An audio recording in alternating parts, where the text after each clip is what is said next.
स्वागतम् अत्र भवतां। भवद्भिः पूर्वं ज्ञातं यत् अपैदीक्षितानुसारेण उपमा एका नटी वर्तते, शैलूषी वर्तते। यथा नटी विविधानि रूपाणि धृत्वा विविधान् वेषान् धृत्वा सीताशकुन्तलादि रूपेण आत्मानं रङ्गमञ्चे प्रदर्शयति, सहृदयान् आह्लादयति च। तथैव उपमापि विविधालङ्कारस्वरूपाणि धारयति, विविधालङ्कारस्वरूपेण आत्मानं काव्ये प्रदर्शयति, सहृदयान् आह्लादयति च। अद्य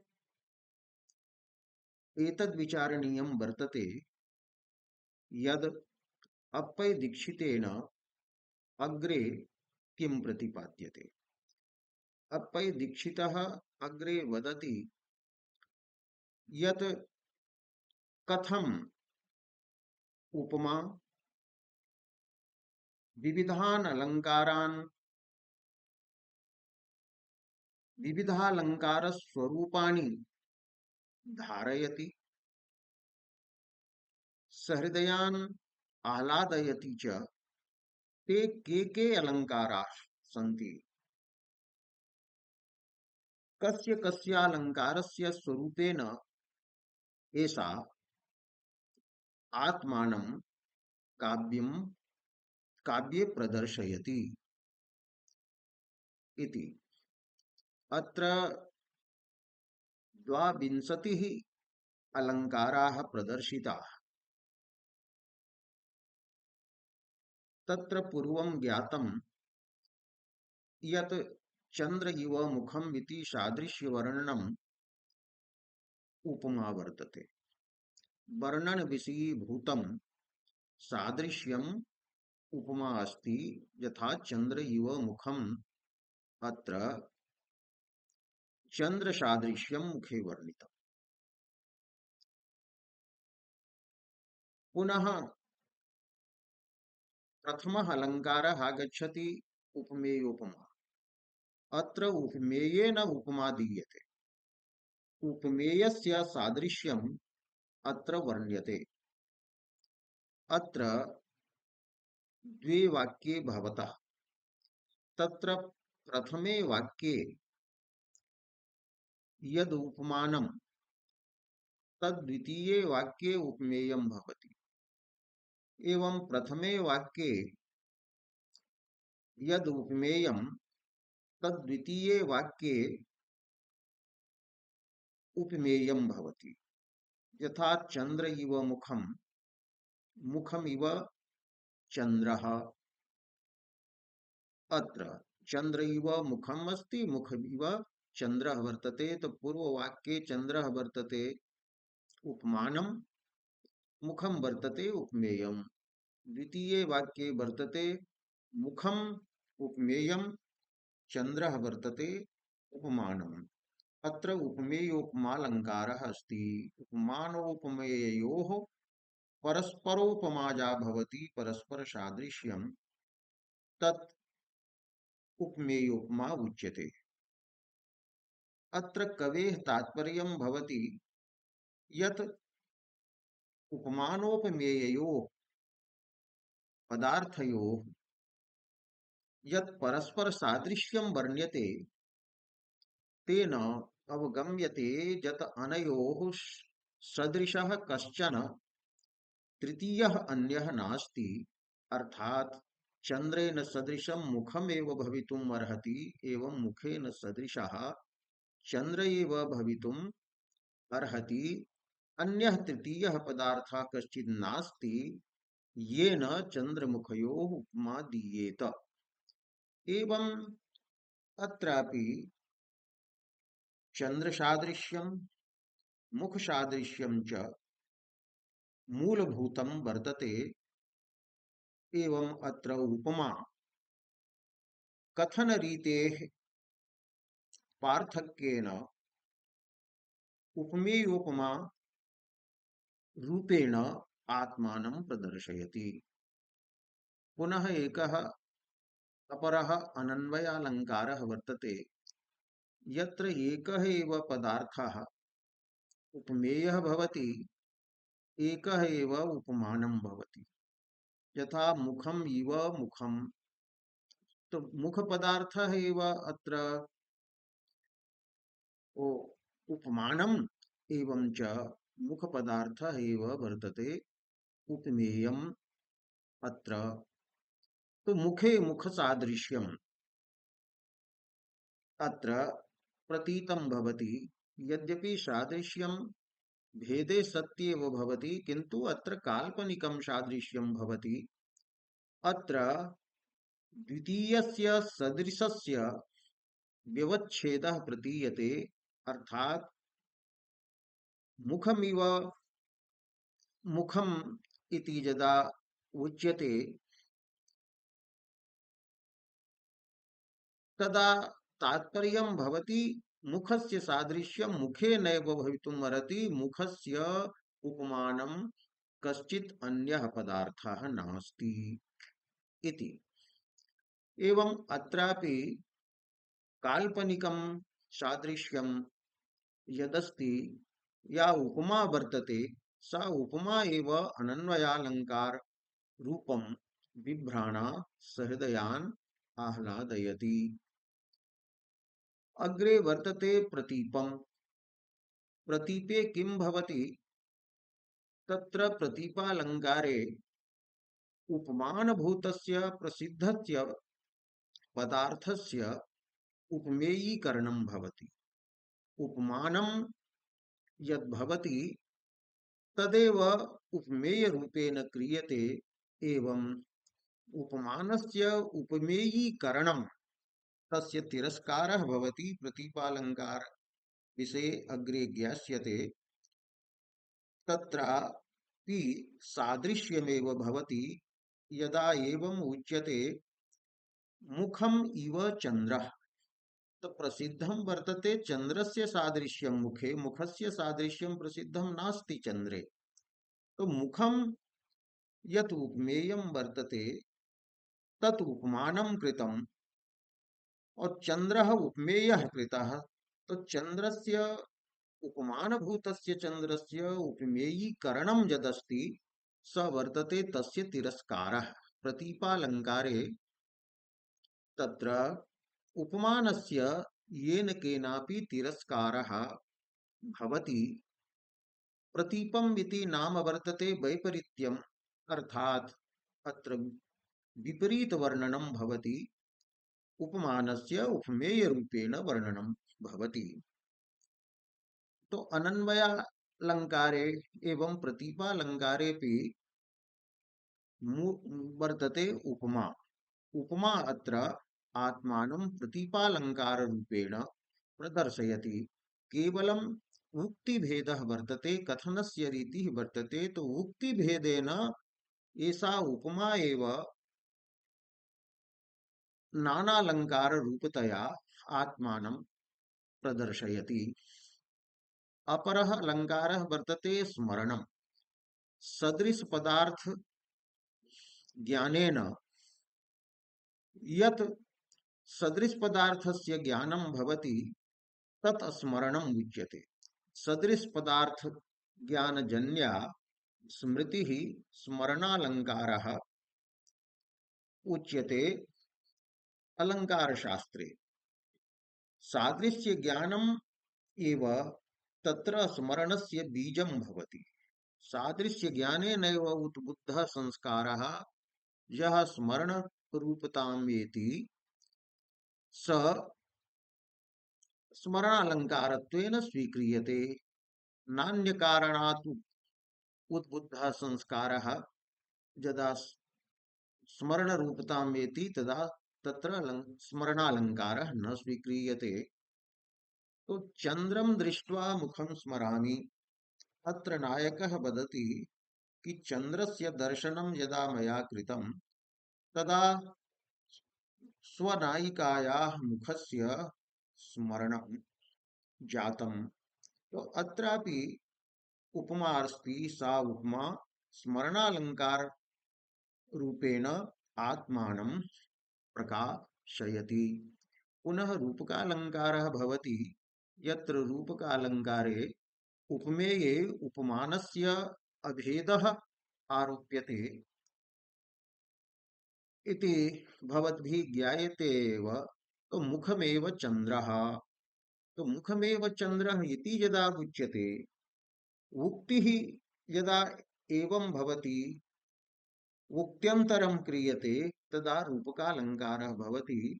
मुखे अत्र चन्द्राभेदः आरोपितः वर्तते, अतः अत्रापि आरोपस्य मूलं वर्तते, बीजं वर्तते सादृश्यमेव। यतोहि अत्र गौणी लक्षणा स्वीक्रियते, तो गौण्यां लक्षणायां सादृश्यमेव भवति। सादृश्य मूला एव लक्षणा गौणी उच्यते। अतः अत्र उपमा रूपक रूपेण आत्मानं प्रदर्शयति। पुनः अग्रे अलङ्कारः वर्तते परिणामः। अत्र उपमानम् उपमेयरूपेण परिणतं भवति, एवं च उपमेयरूपेण परिणतं सत् प्रकृतस्य कार्यस्य साधकं भवति उपमानम्। यथा अप्पय दीक्षितेन अत्र उच्यते, मुखचन्द्रेण तापः शम्यति। अत्र तापः शम्यति इति तापशमनं प्रस्तुतं कार्यं वर्तते। नायकस्य हृदि विरहजन्यः तापः वर्तते, तस्य तापस्य शमनं नायिकायाः मुखेनैव भवितुम् अर्हति, न तु चन्द्रेण। अतः अत्र चन्द्ररूपेण मुखेन, अर्थात मुखरूपेण परिणतः भवति चन्द्रः, तेन मुखेन विरहजन्यः तापः शान्तः भवति। चन्द्रेण साक्षात् विरहजन्यतापस्य नाशः कर्तुं न शक्यते, अपितु मुखद्वारा एव, मुखरूपं यावत् न धारयति तावत् विरहजन्यसन्तापस्य शमनं चन्द्रेण विधातुं न शक्यते। अत्र चन्द्ररूपम् उपमानं मुखरूपेण परिणतं सदैव विरहजन्यतापस्य शमने उपयुज्यते। अत्रापि उपमा आत्मानं परिणामालंकार रूपेण प्रदर्शयति। पुनः ससन्देहः अलङ्कारः भवति यत्र सादृश्य ज्ञान मूलकः संशयः वर्ण्यते, तत्र संदेहालंकारः भवति। यथा संदेहः वर्ण्यते, किमिदं मुखम् उताहो चन्द्रः। तत्र केनचित् नायिकायाः मुखं दृष्टम्, अथवा भ्रमरेण नायिकायाः मुखं दृष्टं, तदा तत्र सन्देहः जातः, किम् इदं मुखं वर्तते अथवा वर्तते चन्द्रः। एवं मुखरूपे धर्मिणि मुखत्वस्य एवं च चन्द्रत्वस्य तत्र ज्ञानं भवति। अतः विरुद्धोभयकोटिकम् एतत् ज्ञानं संशयः भवति। तर्हि अत्रापि संशयस्य कारणं वर्तते मुखचन्द्रयोः आह्लादकत्वादि रूपं सादृश्यमेव, अथवा आह्लादकत्वादि प्रयोज्यं सादृश्यमेव अत्र मूलं वर्तते। अत्र उपमा आत्मानं ससन्देहरूपालङ्कारेण प्रदर्शयति। पुनः भ्रान्तिमान् अलङ्कारः भवति। तो भ्रान्ति भवति अतस्मिन् तद्बुद्धि तद्भिन्ने तद्बुद्धि यथा रज्जु भिन्नः वर्तते सर्पः तर्हि सर्पे यदा रज्जु बुद्धि भवति तदा भ्रमः उच्यते।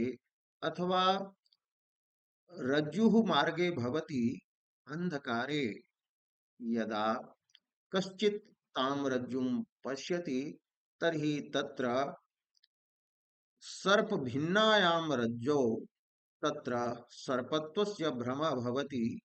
स भ्रमवशात् बिभेति चित्करोति तो भ्रमः तत्र भवति। तो भ्रान्तिः अपि तत्र सादृश्य ज्ञान मूला एव जायते। एतस्य उदाहरणं दीयते। चंद्र इति चकोराः त्वन्मुखम् अनुधावन्ति।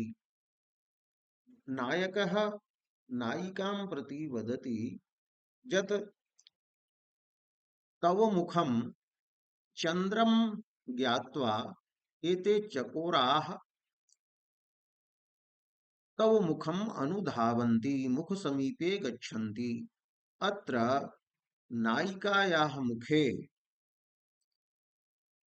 चकोरे चंद्रत्वस्य भ्रान्तिः वर्णिता वर्तते।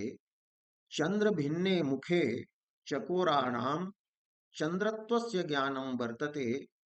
अतः अतस्मिन् तद्बुद्धि अस्ति। अतः वर्तते अत्र भ्रांतिमान अलंकारः। एषा भ्रांतिः कवि प्रतिभा कल्पिता वर्तते अतः अलंकार रूपा एषा भवति। तो अत्रापि भ्रान्तेः मूलं वर्तते सादृश्यम् एव। अत्र उपमा आत्मानं भ्रान्तिमद् अलंकार रूपेण प्रदर्शयति सहृदयान् आह्लादयति च। अपरः अलंकारः वर्तते उल्लेखः।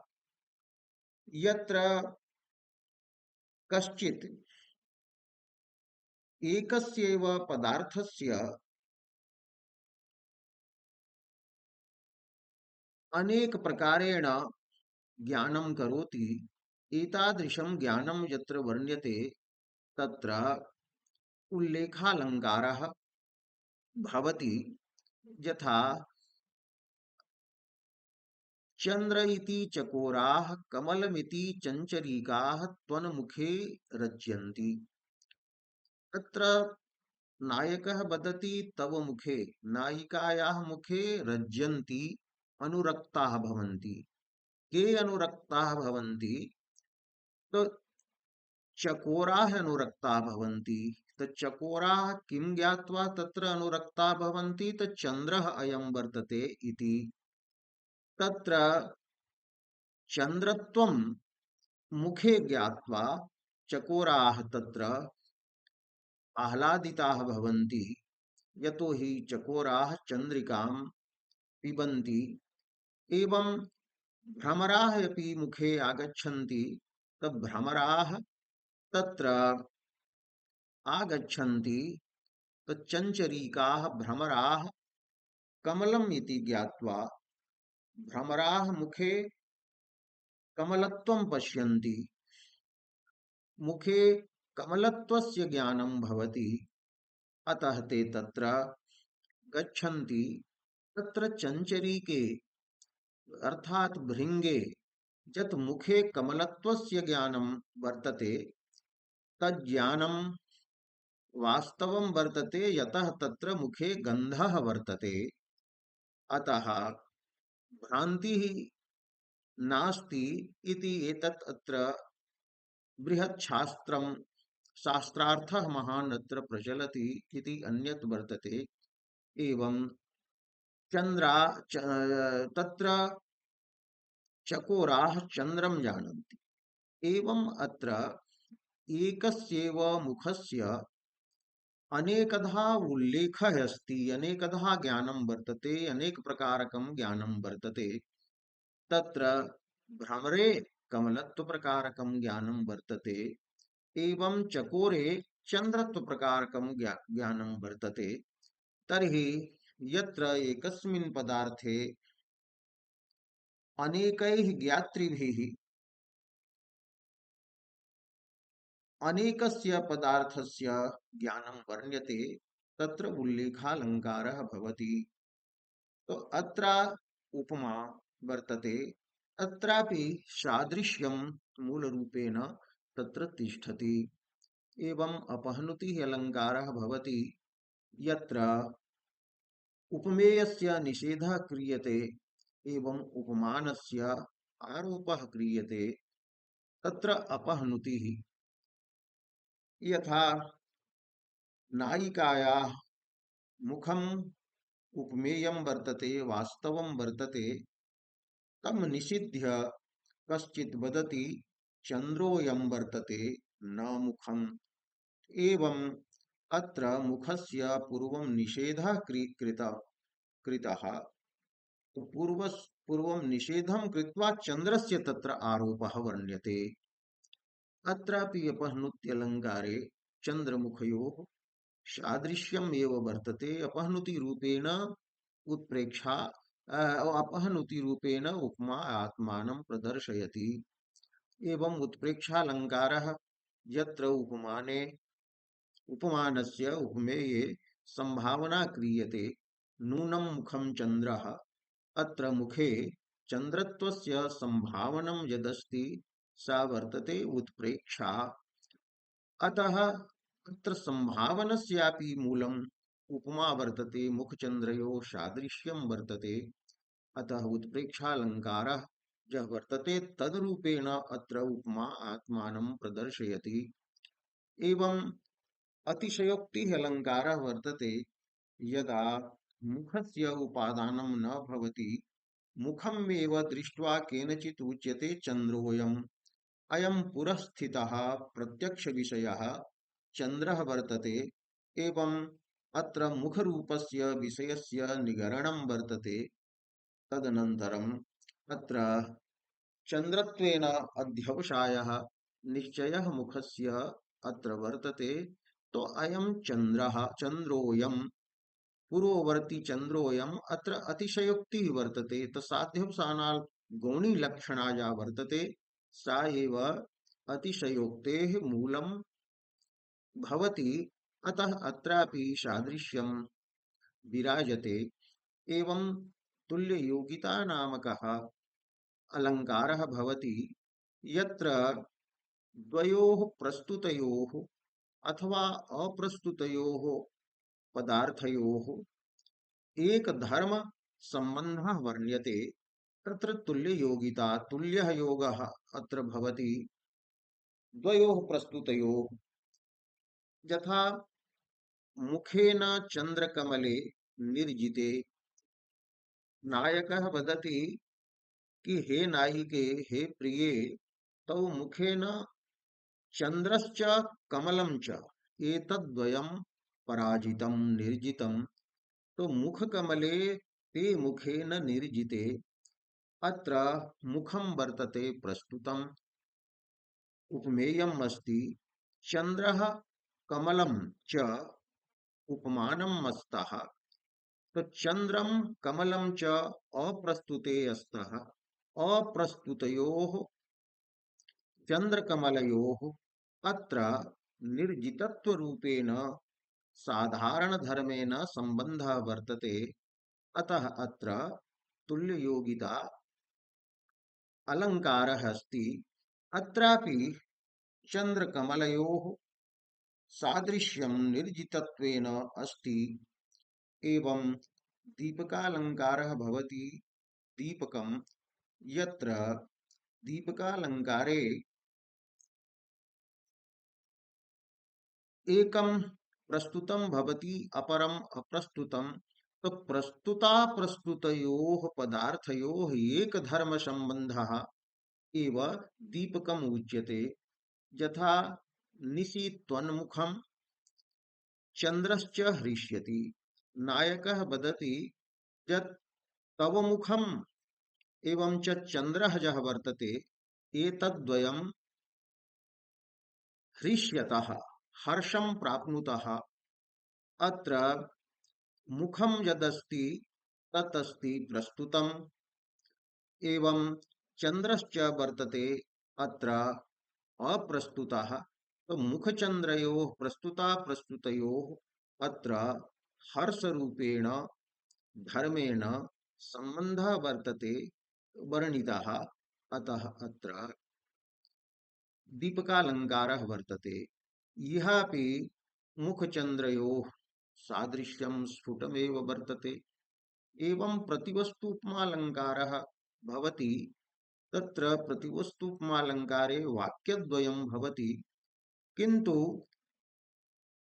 तत्र द्वयोः वाक्यार्थयोः आर्थम औपम्यं प्रतीयते द्वयोः वाक्यार्थयोः उपमा तत्र प्रतीयते न तु पदार्थयोः और तत्र अपरः विशेषः भवति कि साधारण धर्मस्तु एक एव भवति किन्तु भिन्नेन शब्देन स साधारण धर्मः उच्यते यथा त्वन्मुखे एव अहम रज्यामि चंद्रे एव चकोरो रज्यते नायकः वदति अहम तव मुखे एव अनुरक्तः भवामि और चंद्रः यः भवति स चकोरे एव अनुरक्तः भवति अत्र एवं तत्र रज्यामि इति पदेन एवं रज्यते इति पदेन तो पदभेदः वर्तते किंतु अनुरक्ति रूपः यः धर्मः स एक एव वर्तते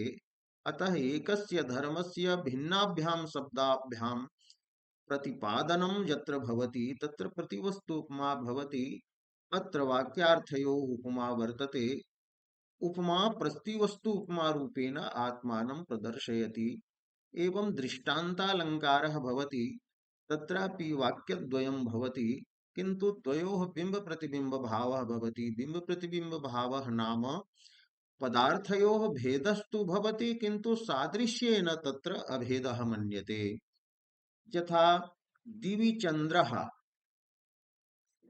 अस्ति भुवि त्वन्मुखं वर्तते अत्र दिवि चन्द्रः भुवि त्वन्मुखं वर्तते इति अत्र उक्तम् तर्हि इह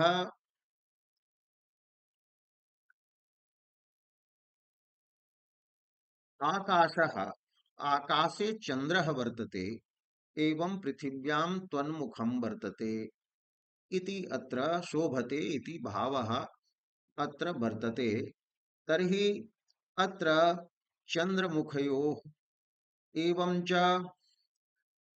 आकाश पृथिव्योः बिंब प्रतिबिंब भावः अत्र वर्तते अतः दृष्टान्तः अलङ्कारः वर्तते कि दिवि चन्द्रः शोभते भुवि त्वन्मुखं शोभते अत्र मुखचन्द्रयोः एवं च आकाश पृथिव्योः बिंब प्रतिबिंब भावः अस्ति अत्रापि वाक्यार्थयोरेव उपमा भवति अत्र दृष्टान्तः अलङ्कारः वर्तते एवं निदर्शनालङ्कारः भवति यत्र द्वयोः पदार्थयोः सम्बन्धः असंगतः भवति किन्तु सादृश्य एव पर्यवसानं भवति अभवन वस्तु संबंधः उपमा परिकल्पकः इति काव्यप्रकाशे उक्तं वर्तते तर्हि मुखं चंद्र श्रियं बिभर्ति मुखं यत् वर्तते स चंद्रस्य शोभां धारयति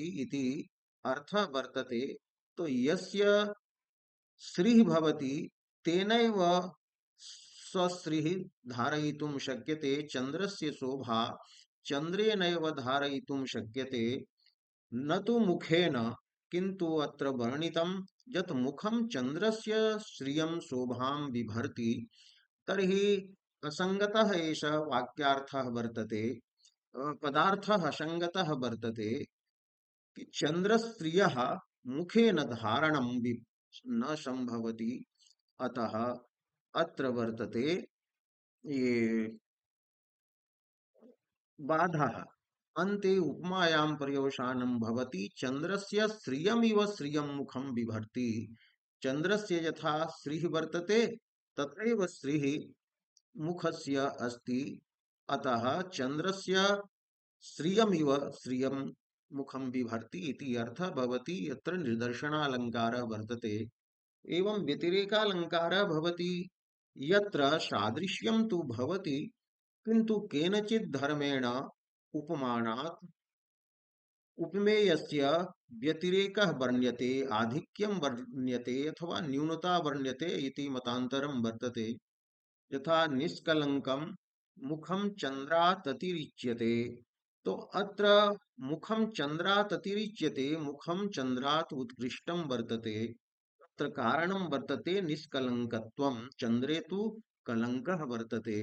अत्र तु निष्कलङ्कत्वम् अस्ति, यतः व्यतिरेकालङ्कारः अस्ति, अत्रापि सादृश्यम् उपमा वर्तते। एवं सहोक्तिः अलङ्कारः भवति। त्वन्मुखेन समं चन्द्रो निशासु हृष्यति। चन्द्रः रात्रिकाले त्वन्मुखेन सह एव, तव नायिकायाः मुखेन सह एव हृष्यति, हर्षं प्राप्नोति, मोदते इति अर्थः वर्तते। अत्र सहार्थस्य उक्तिः वर्तते। तो त्वन्मुखेन समं चन्द्रः निशासु हृष्यति, अत्र सहोक्तिः अलङ्कारः वर्तते। सहोक्तिः अलङ्कारः तत्र भवति यत्र द्वयोः सहभावः भवति, एकत्र क्रियायाः अन्वयः शब्दतः भवति, अपरत्र तु अर्थतः भवति। एतद् बहु विचारणीयम् अत्र भवति, तत् इह न प्रतिपाद्यते। अत्रापि हृष्यति इति पदस्य साक्षात् अन्वयः चन्द्रः इति प्रथमान्तेनैव भवति, न तु त्वन्मुखेन इति तृतीयान्तेन। तो अर्थतः तत्र अन्वयः भवति कि त्वन्मुखं यथा दृश्यति तथा चन्द्रः हृष्यति निशासु इति उपमायां प्रयोशानं भवति।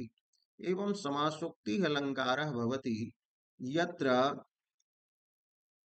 प्रस्तुतस्य वर्णनेन अप्रस्तुतस्य व्यवहारः व्यञ्जनावृत्त्या प्रतीयते, अर्थात प्रस्तुते अप्रस्तुत व्यवहारारूपः भवति, अप्रस्तुत व्यवहारः व्यङ्ग्यः भवति। तत्र उदाहरणं दत्तं, मुखं नेत्राङ्करुचिनं स्मितज्योत्स्नोपशोभितं, तव मुखं कीदृशं वर्तते। तो अंक सदृशे जे नेत्रे स्तः, ताभ्यां नेत्राभ्यां रुचिरं वर्तते, सुंदरं वर्तते। पुनश्च ज्योत्स्ना सदृशं, चंद्रिका सदृशं यदस्ति स्मितं, तेन स्मितेन मंदहास्येन शोभितं त्वन्मुखं वर्तते इति अत्र अर्थः वर्तते। किन्तु अत्र अप्रस्तुतस्य पदार्थस्य व्यवहारः प्रतीयते, यत् चन्द्रस्य व्यवहारः प्रतीयते। कि चन्द्रः कीदृशः भवति, तो चन्द्रः नेत्र सदृशेन अंकेन चिह्नेन युक्तं रुचिरं भवति। एवं स्मित सदृशी या वर्तते ज्योत्स्ना, तया ज्योत्स्नया चन्द्रः अपि सुशोभितः भवति।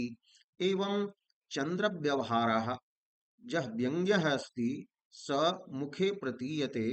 तो मुखे अप्रकृतस्य चन्द्र व्यवहारस्य प्रतीतिः अत्र अस्ति, अतः अत्र समासोक्तिः अलङ्कारः वर्तते। एवं श्लेषः अलङ्कारः भवति यत्र नानार्थकेन शब्देन द्वयोः अर्थयोः नानार्थकेन शब्देन नानार्थस्य प्रतिपादनम् अभिधावृत्त्या एव भवति। तत्र उदाहरणम् अपैदीक्षितेन दीयते। अब्जेन सहितं वक्त्रं हरिणा हितशक्तिना। तस्य अर्थः वर्तते कि वक्त्रं कमलं यदस्ति, मुखं यद् वर्तते कीदृशं वर्तते, तो अब्जेन सहितं, अब्ज शब्दस्य अर्थः चन्द्रः अपि भवति, अब्जो जैवात्रिकः सोमः इति।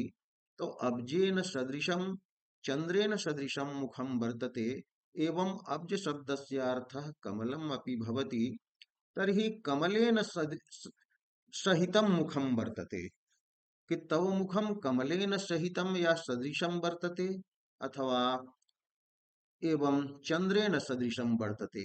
तत्र विशेषणं देयते कीदृशेन कमलेन, कीदृशेन चन्द्रेण अब्जेन। तो हरिणा हितशक्तिना तत्र चन्द्रः यः भवति, तत्र स मृगाङ्कः उच्यते। तो मृगः तत्र तिष्ठति, मृगस्य चिह्नं वर्तते। तो हरिणेन मृगेण आहिता मने कृता शक्तिः, मने सम्बन्धः, आसक्तिः, यस्मिन् तेन चन्द्रेण, अर्थात यस्मिन् चन्द्रे मृगः अस्ति, मृगलाञ्छनत्वं वर्तते, तेन चन्द्रेण सहितं या सदृशं तव मुखं वर्तते। अथवा पुनः कमलपक्षे भवति हरिणा, हरिणा अर्थात सूर्येण, हरि शब्दस्य अर्थः सूर्यः। तो सूर्येण आहिता शक्तिः, आसक्तिः, यस्मिन् तेन कमलेन सदृशं या सहितं तव मुखं वर्तते। अर्थात सूर्येण संबद्धं यत् कमलं, तेन सहितं तव मुखं वर्तते, तेन सदृशं मुखं वर्तते। अथवा मृगलाञ्छनः यः चन्द्रः, तेन चन्द्रेण सदृशं तं मुखं वर्तते। एवं अत्र श्लेषः वर्तते। अत्रापि एवं कमल, कमलस्य एवं च कमलस्य एवं च चन्द्रस्य पुनश्च मुखस्य सादृश्यं वर्तते। पुनः अग्रे अप्पय दीक्षितः अप्रस्तुत प्रशंसाम् उदाहरति। स अप्रस्तुत प्रशंसा तत्र भवति यत्र अप्रस्तुतस्यैव पदार्थस्य वर्णनं क्रियते, किन्तु प्रस्तुतः यः पदार्थः भवति स भवति व्यङ्ग्यः। यथा मुखस्य पुरतश्चन्द्रो निष्प्रभः।